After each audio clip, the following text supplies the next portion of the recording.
Hi there, everyone. My name is Corey Sicky, and I'm doing the discussion board on our Christian worldview of psychopathology and also a Christian definition of abnormality or what the Bible says about abnormality, and also what the secular view of abnormality would be.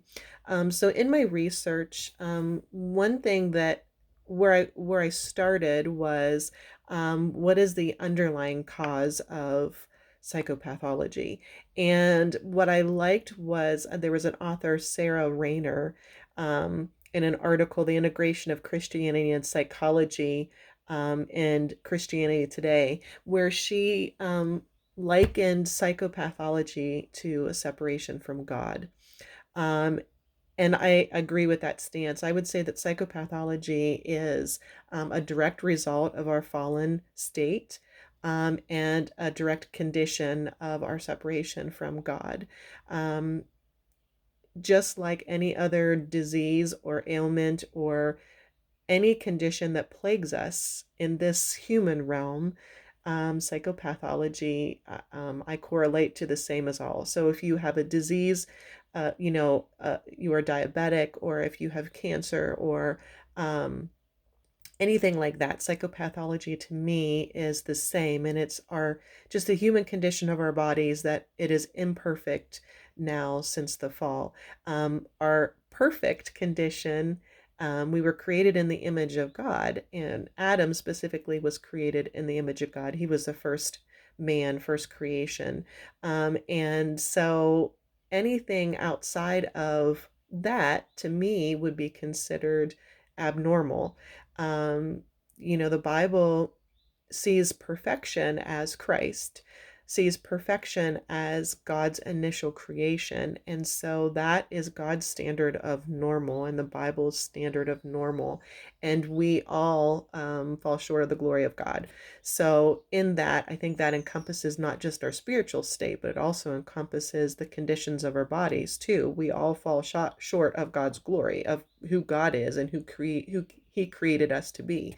Um, I love Psalm 139 where it says, we are fearfully and wonderfully made. God knew us from the beginning of time. He created us. He saw us in our mother's wombs. You know, um, his perfect state is what he desires for us. However, because of the fall, we fall short of that and are plagued with many different kinds of conditions.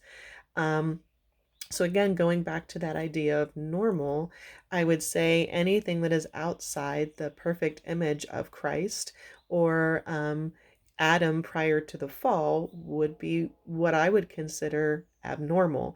And abnormal comes in varying degrees, just as illness comes in various degrees. Our sin state comes in various degrees.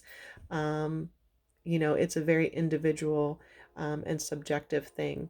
The world and what they consider abnormal, it's basing it off a standard of the world, off of a general population of people. So they're looking at the entire creation since Adam and saying, anything that is not typical of mankind is considered abnormal.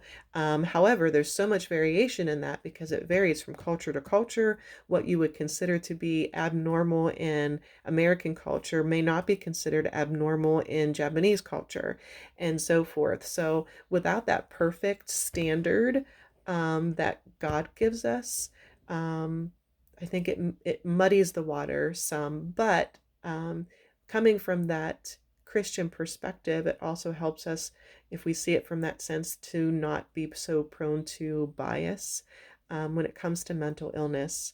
Um, it is a disease like any other. It is a condition that can afflict any one of us in varying degrees because we are all part of that fall. Um, so I hope that answered the questions, and I look forward to hearing what everybody else has to say on the topic.